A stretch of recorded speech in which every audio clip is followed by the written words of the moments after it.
আজকে আমরা ক্লাস 11 এর কেমিস্ট্রির একটা নতুন চ্যাপ্টার শুরু করতে চলেছি। সেটা হচ্ছে জারণ বিজারণ বিক্রিয়া।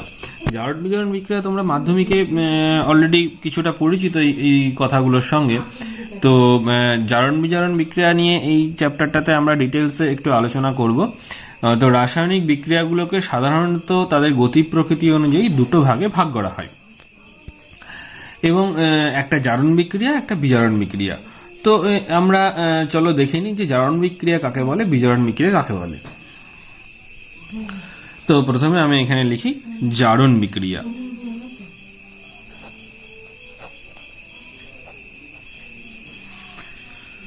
তো জারণ বিক্রিয়াতে যে রাসায়নিক বিক্রিয়ায় কোনো পরমাণু, আয়ন বা অণু এক বা একাধিক ইলেকট্রন বর্জন করে তাকে বলে জারণ বিক্রিয়া। এক কথায় আমি এখানে লিখতে পারি loss of electrons is called oxidation। ঠিক আছে, তার মানে যদি কোনো বিক্রিয়াতে কোনো পরমাণু বা অণু বা আয়ন ইলেকট্রন ত্যাগ করে তাহলে সেই ঘটনাকে বলবো জারণ বিক্রিয়া। যেমন আমি একটা উদাহরণ দিয়ে দেখাই। ধরো একটা পরমাণু সোডিয়াম, সে একটা ইলেকট্রন ত্যাগ করলো, তাহলে কি উৎপন্ন হবে? Na++E। ঠিক আছে, একই রকম ভাবে ধরো ক্যালসিয়াম একটা পরমাণু, সে দুটো ইলেকট্রন ত্যাগ করলো, তাহলে Ca2++2E। তাহলে এই যে এই রকম ঘটনাগুলোকে বলা হয় জারণ বিক্রিয়া। এবার শুধু কি নিস্তড়িত পরমাণুই ইলেকট্রন ত্যাগ করতে পারে তা কিন্তু নয়। ধরো একটা আয়ন Fe2+ একটা ইলেকট্রন ত্যাগ করলো, তাহলে হবে Fe3++E। একই রকম ভাবে ধরো টিন 2+ একটা দুটো ইলেকট্রন ত্যাগ করলো, তাহলে হবে Sn4++2E। ঠিক আছে, তো এরকম ভাবে তুমি যে শুধুমাত্র ক্যাটায়ন ত্যাগ করছে বা নিস্তড়িত পরমাণু ইলেকট্রন ত্যাগ করছে এরকম নয়, কোনো অ্যানায়নও কিন্তু ইলেকট্রন ত্যাগ করতে পারে।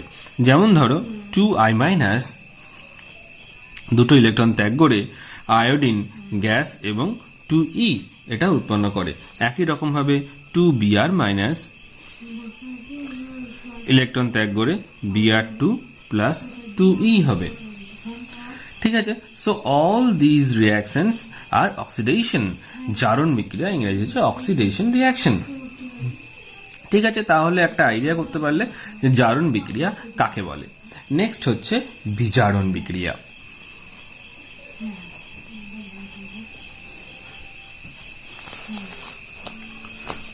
তাহলে আমরা হেডিং করি বিজারণ বিক্রিয়া। ইংরেজি হচ্ছে reduction reaction.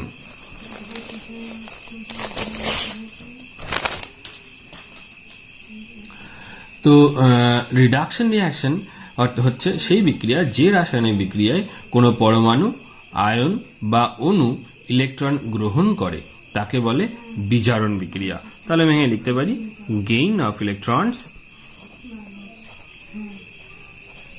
is called reduction। ঠিক আছে, তার মানে ইলেকট্রন গ্রহণ করলে তাকে আমরা বিজারণ বিক্রিয়া বলি। কে গ্রহণ করবে? কোনো পরমাণু, আয়ন বা অণু। যেমন ধরো প্রথমে একটা পরমাণু লিখছি ক্লোরিন, সে একটা ইলেকট্রন গ্রহণ করলে হবে Cl-। একই রকম ভাবে যেমন ধরো ব্রোমিন একটা ইলেকট্রন গ্রহণ করলে হবে Br-। তো এগুলো হচ্ছে বিজারণ বিক্রিয়া।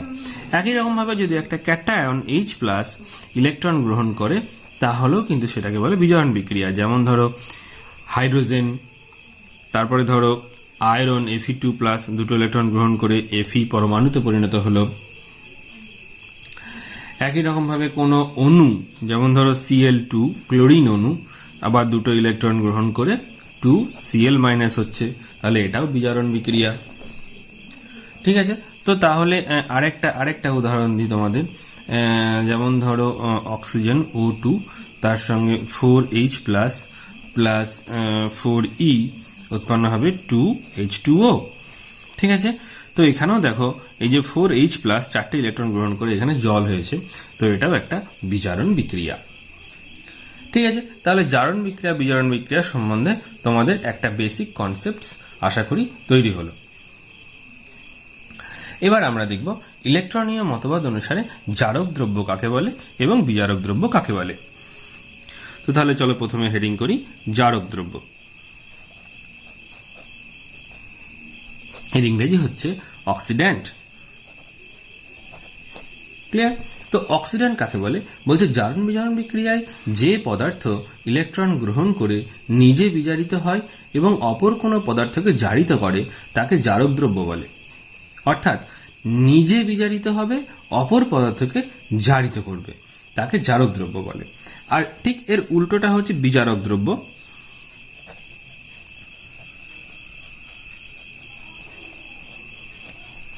রিডাক্ট্যান্ট।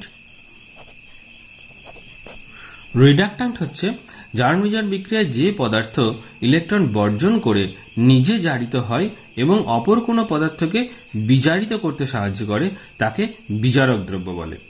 অর্থাৎ একটা জিনিস শর্টকাটে মনে রাখা যায়, জারক দ্রব্য অপরকে জারিত করবে আর বিজারক দ্রব্য অপরকে বিজারিত করবে। তো কয়েকটা জারক দ্রব্যের উদাহরণ তোমাকে বলি। জারক দ্রব্যের উদাহরণ খুব বেশি ব্যবহৃত হয় এরকম: potassium permanganate, KMnO4, potassium dichromate, K2Cr2O7 ইত্যাদি। আর বিজারক দ্রব্য খুব ব্যবহৃত হয় এরকম কয়েকটা বিজারক দ্রব্য হচ্ছে হাইড্রোজেন, তারপর H2S হাইড্রোজেন সালফাইড, তারপর সালফার ডাইঅক্সাইড, তারপরে হচ্ছে সোডিয়াম থায়োসালফেট, Na2S2O3, এগুলো সব বিজারক দ্রব্য। তো বিজারক দ্রব্য আর জারক দ্রব্য সম্বন্ধে একটা আইডিয়া পাওয়া গেল। এবার চলো একটা বিক্রিয়ার মাধ্যমে এই জিনিসটা একটু বোঝার চেষ্টা করি। ধরো একটা বিক্রিয়া হয়েছে জিঙ্ক সলিড এবং তার সঙ্গে কপার সালফেট CuSO4 অ্যাকুয়াস জলীয় বিক্রিয়া হয়ে উৎপন্ন হলো জিঙ্ক সালফেট অ্যাকুয়াস জলীয় প্লাস কপার সলিড এর অধক্ষেপ পড়ছে। ঠিক আছে? তো এই বিক্রিয়াটাকে আমি যদি আয়ন আকারে ভেঙে লিখি তাহলে কিরকম ভাবে লিখবো? মানে এখানে SO4 এখানে SO4 যদি কেটে দিই, আমি যদি মনে মনে এখানে SO4 এখানে SO4 কেটে দিই তাহলে জিঙ্ক প্লাস এখানে CuSO4টা ভেঙে গিয়ে Cu2 plus plus SO4 2 minus হয়, তাই না? তো এটা সমান এখানে Zn2 প্লাস SO4 2 মাইনাস হয়, so Zn2 plus plus Cu। ওকে, তো এইটা হচ্ছে মেন আয়নিক রিঅ্যাকশনস। এবার এখানে দেখো তো ঘটনাটি কি ঘটে। এখানে জিঙ্ক থেকে আসছে Zn2 প্লাস। বলতো ইলেকট্রন গ্রহণ করলো না বর্জন করলো? অবশ্যই জানি আমরা এখানে ধনাত্মক মানে ক্যাটায়ন উৎপন্ন হয়েছে, তার মানে তাকে ইলেকট্রন ত্যাগ করতে হয়েছে, তাই তো? That is loss of electron. Loss of electron মানে কি গো? আমি এই ঘটনাটাকে বলবো জারণ বিক্রিয়া। আর নিচটাই কি হয়েছে দেখো তো, কপার Cu2 প্লাস থেকে হয়েছে ধাতব কপার। আচ্ছা, একটা ক্যাটায়ন থেকে যদি নিস্তরিত পরমাণু তৈরি করতে হয় তাহলে অবশ্যই তাকে ইলেকট্রন গ্রহণ করতে হবে। এখন যদি ইলেকট্রন গ্রহণ করে তাহলে এই ঘটনাটাকে কি বলবো আমি? বিজারণ। ঠিক আছে? তাহলে একটা জারণ ঘটনা যদি ঘটে কোনো বিক্রিয়াতে, অবশ্যই আরেকটা বিজারণ বিক্রিয়া ঘটবে। মনে রাখবে জারণ বিজারণ একসঙ্গে ঘটে। ঠিক আছে? তো এইবার এখানে জারক দ্রব্য কোনটা, বিজারক দ্রব্য কোনটা কি করে বুঝবো? না, এই দেখো জিঙ্ক যে নিজে জারিত হয়েছে অপরকে দেখো বিজারিত করেছে, তাই একে বলবো আমরা বিজারক, বিজারক বা রিডাক্ট্যান্ট। আর এখানে Cu2 প্লাস নিজে বিজারিত হয়েছে অপরকে জারিত করেছে, তাহলে এখানে Cu2 প্লাসকে বলবো জারক। ক্লিয়ার? তো আশা করি জারক দ্রব্য, বিজারক দ্রব্য এবং জারণ বিজারণ বিক্রিয়া সম্বন্ধে কনসেপ্ট কিছুটা ক্লিয়ার হয়েছে। এবার এই যে এই বিক্রিয়াটাকে বলা হয় জারণ বিজারণ বিক্রিয়া, বা এর আরেকটা নাম আছে রেডক্স বিক্রিয়া। ঠিক আছে? এবং এই জারণ বিজারণ রিয়াকশন মানে অক্সিডেশন রিডাকশন রিয়াকশনগুলোকে অনেক জায়গাতে দেখবে রেডক্স রিয়াকশন বলেও লেখা থাকে। বেশ, তাহলে এখানে আমি দেখছি দু রকম বিক্রিয়া হচ্ছে। কি কি বিক্রিয়া গো? চলো আমরা দেখি। একটা হচ্ছে জিঙ্ক থেকে কি হয়েছে? জিঙ্ক 2 প্লাস হয়েছে এবং তার জন্য তাকে দুটো ইলেকট্রন ছাড়তে হয়েছে। আর একটা বিক্রিয়া কি হয়েছে?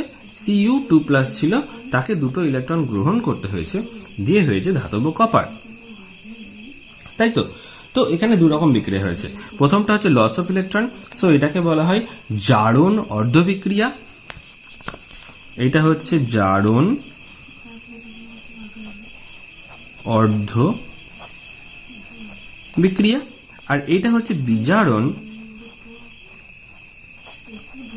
অর্ধ বিক্রিয়া।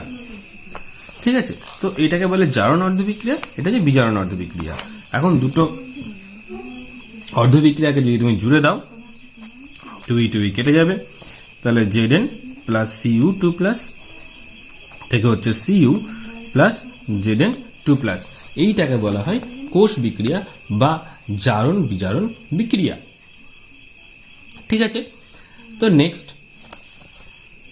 আমরা চলে যাচ্ছি জারণ স্তর বা জারণ অবস্থায়।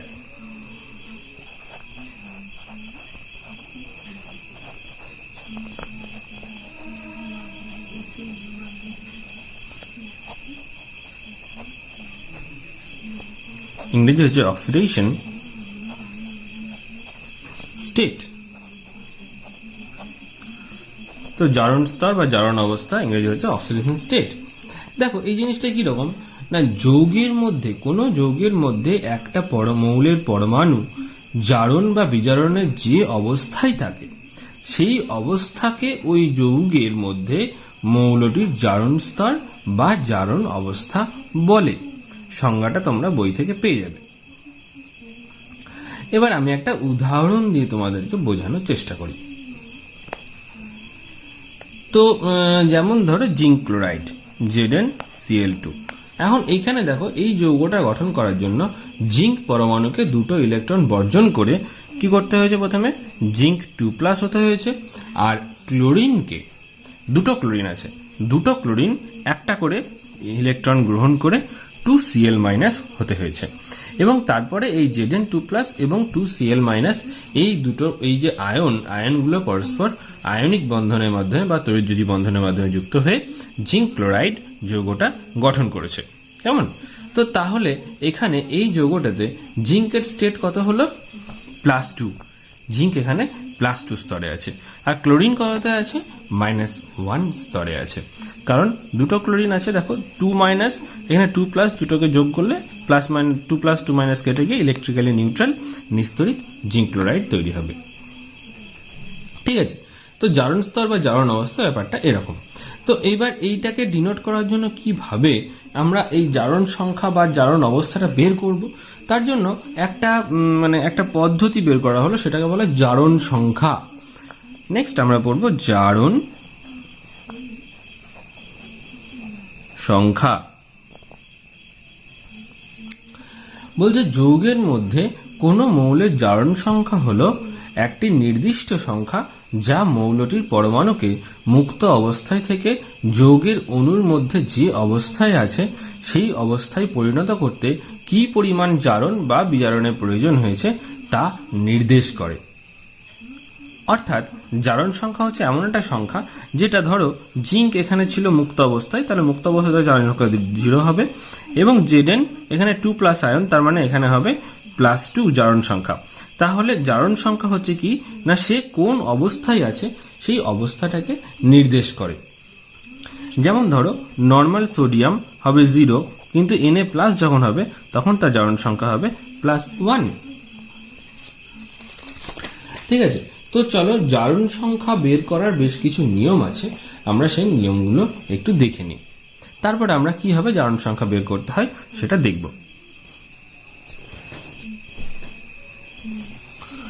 প্রথম হচ্ছে রুল 1। রুল 1 হচ্ছে মুক্ত অবস্থায় বা সব মৌলের পরমাণুর জারণ সংখ্যা 0 ধরা হয়। তাহলে মুক্ত অবস্থায় বা মৌল অবস্থায়, যেমন ধরো জিঙ্ক যখন মুক্ত অবস্থায় আছে, কপার 0,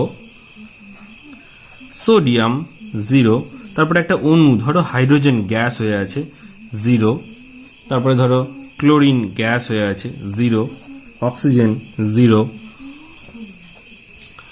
তারপরে ধরো সালফার S8 0। তো তাহলে এই যে এই মৌলগুলো যখন মুক্ত অবস্থায় থাকে বা মানে কোনো অণুর মধ্যে থাকে তখন তার জারণ সংখ্যা 0 হয়।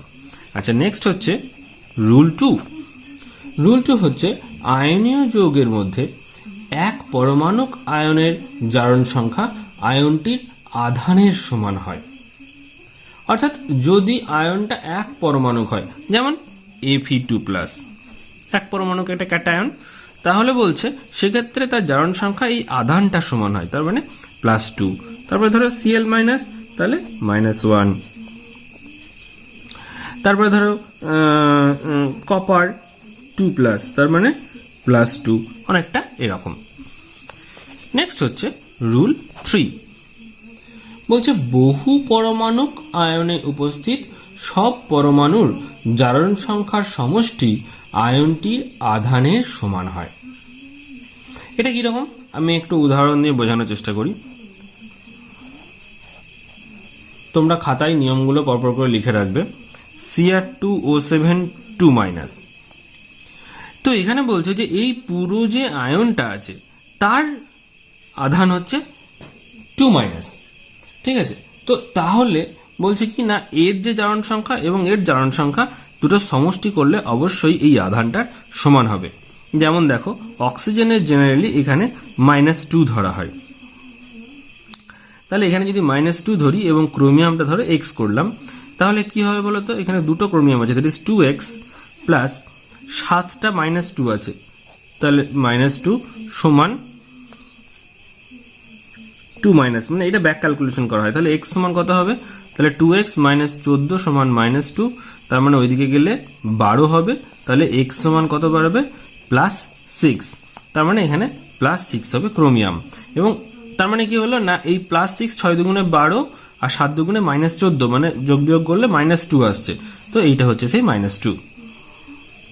ঠিক আছে, নেক্সট হচ্ছে রুল 4।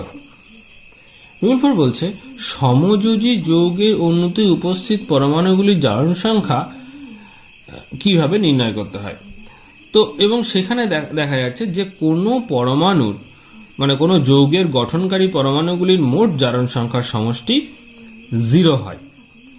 যেমন ধরো FeCl3, এটা যদি নিস্তড়িত তাহলে এর এই যে আয়রন এবং ক্লোরিনের জারণ সংখ্যাকে যোগ করলে 0 আসবে।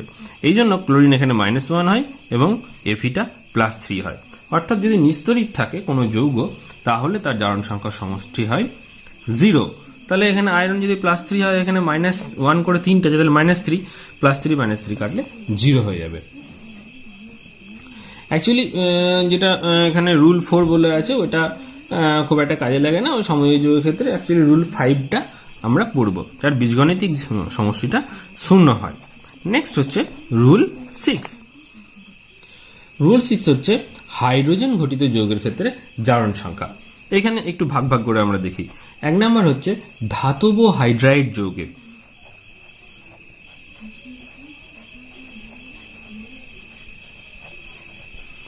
ধাতব হাইড্রাইড যেমন ধরো sodium hydride, lithium hydride, calcium hydride, এইসব জায়গাতে হাইড্রোজেনের জারণ সংখ্যা হয় -1, তাহলে সোডিয়াম এখানে হবে +1, কারণ দুটোকে যোগ করলে হবে 0। নেক্সট হচ্ছে ক্যালসিয়াম হাইড্রাইড, তাহলে হাইড্রোজেন যদি -1 হয় তাহলে এটা 0 হতে গেলে ক্যালসিয়ামকে অবশ্যই +2 হতে হবে, কারণ 2 গণিত -1 মানে -2 +2 হলে 0 হবে। তাহলে ধাতব হাইড্রাইডের ক্ষেত্রে হাইড্রোজেন হবে -1। নেক্সট 2 নাম্বার, ধাতব হাইড্রাইড ছাড়া বাকি সব হাইড্রোজেন ঘটিত যৌগে হাইড্রোজেনের জারণ সংখ্যা হয় +1। যেমন ধরো অ্যামোনিয়াতে হাইড্রোজেন হবে +1, তাহলে নাইট্রোজেন কত হবে -3 0 করতে গেলে। তারপরে ধরো জলে হাইড্রোজেন +1, তাহলে +2 হলে এটাকে 0 করতে গেলে অক্সিজেন হবে -2। তো তারপরে ধরো এরকম আরো যত জায়গায় সব জায়গাতে হাইড্রোজেন হবে +1, শুধুমাত্র ধাতব হাইড্রাইড ছাড়া। নেক্সট হচ্ছে রুল 7। তো রুল 7-এ অক্সিজেনের জারণ সংখ্যা দেখানো হয়েছে। অক্সিজেনের জারণ সংখ্যা প্রায় সব অক্সিজেন ঘটিত যৌগে অক্সিজেনের জারণ সংখ্যা এর অক্সিডেশন নাম্বার -2 হয়, শুধু ব্যতিক্রম কিছু আছে। ব্যতিক্রমগুলো আমরা 1 2 3 করে দেখে নিই। 1 নম্বর হচ্ছে পারঅক্সাইড যৌগে, পারঅক্সাইড যৌগ, যেমন ধরো হাইড্রোজেন পারঅক্সাইড, সোডিয়াম পারঅক্সাইড ইত্যাদি যৌগে অক্সিজেনের জারণ সংখ্যা হয় -1। তাহলে কিরকম হবে? H2O2 কেন -1 হয়? দেখো এখানে আমি বলেছি কি হাইড্রোজেন শুধু ধাতব হাইড্রাইড ছাড়া সব জায়গাতে +1 হয়। এটা যদি তুমি x ধরো তাহলে 2 into +1 that is 2 plus 2 into x that is 2x সমান যদি 0 হয় তাহলে 2x equals to -2, x equals to -1। তাহলে পারঅক্সাইড যৌগে অক্সিজেনের জারণ সংখ্যা হচ্ছে -1। নেক্সট 2 নম্বর হচ্ছে সুপার অক্সাইড। সুপার অক্সাইড যৌগে অক্সিজেনের জারণ সংখ্যা হবে -1/2। কি করে হয় আমি একটা সুপার অক্সাইডের উদাহরণ দিয়ে তোমাদেরকে দেখাচ্ছি। যেমন ধরো KO2, পটাশিয়াম কত?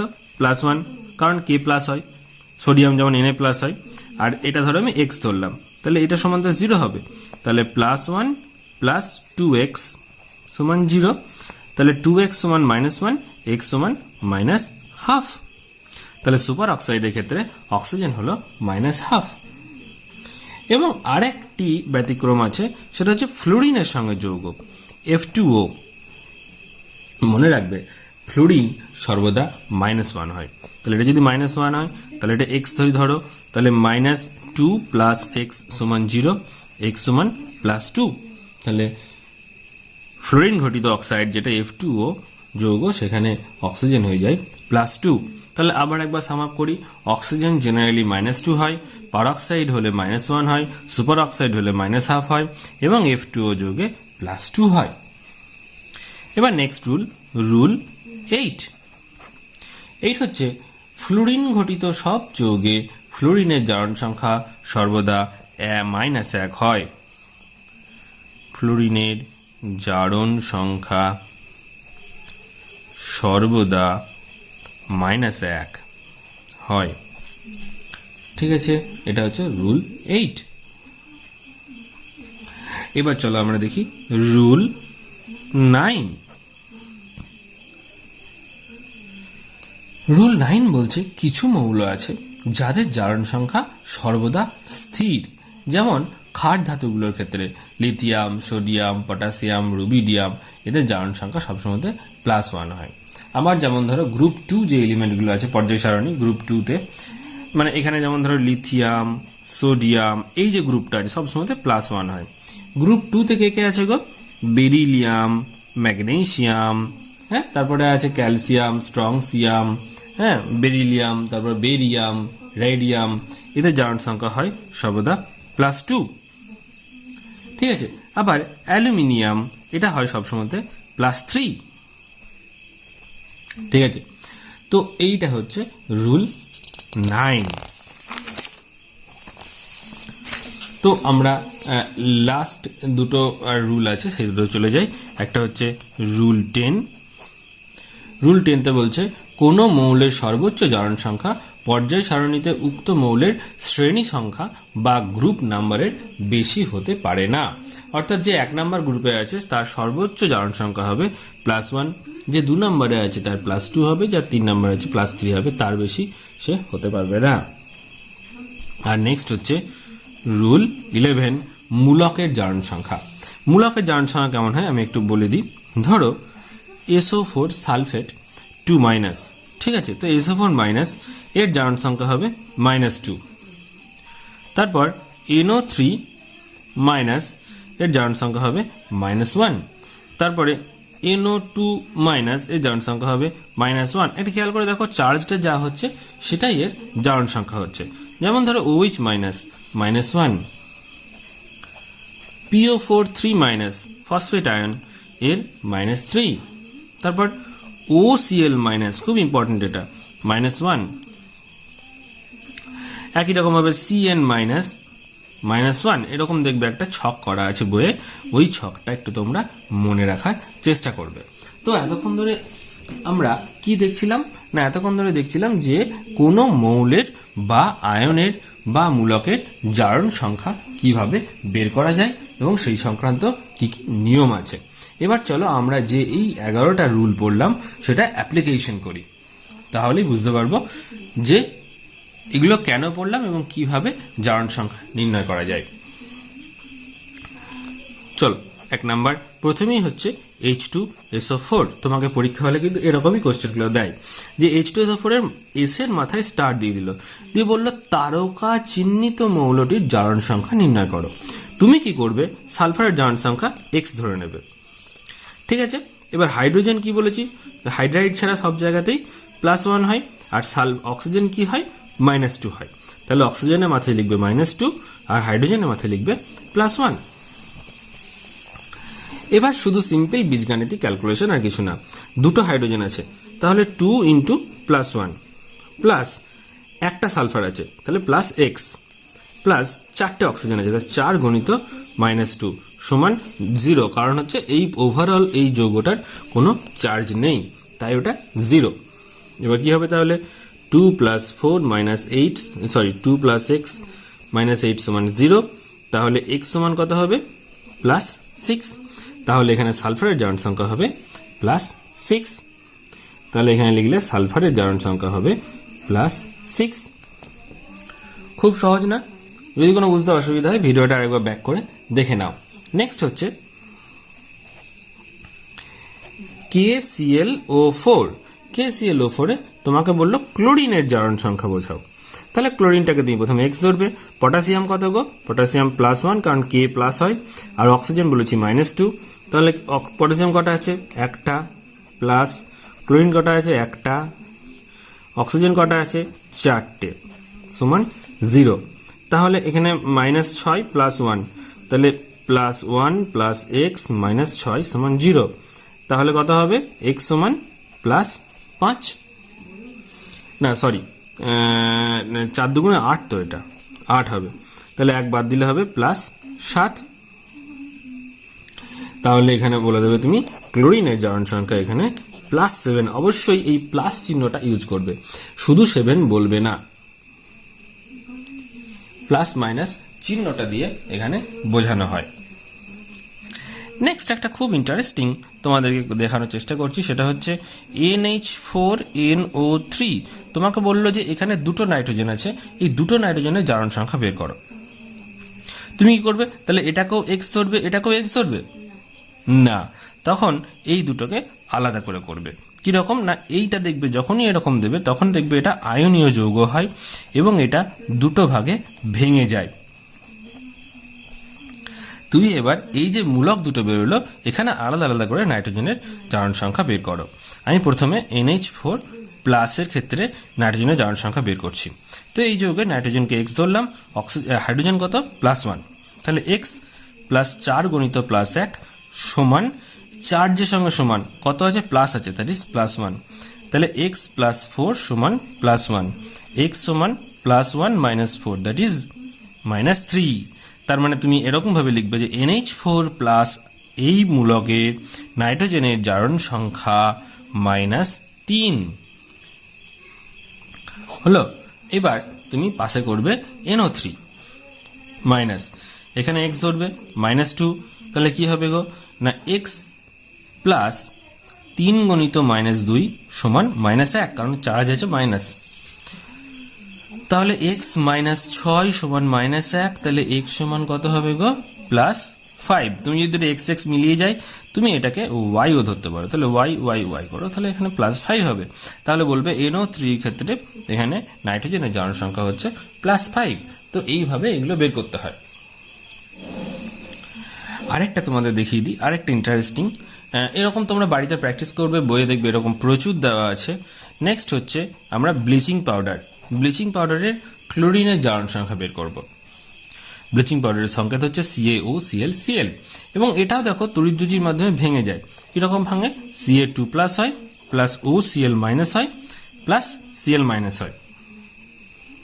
তাহলে ক্যালসিয়াম 2+ তুমি পেয়েই গেলে, আর OClটা কি বললাম, মাইনাস।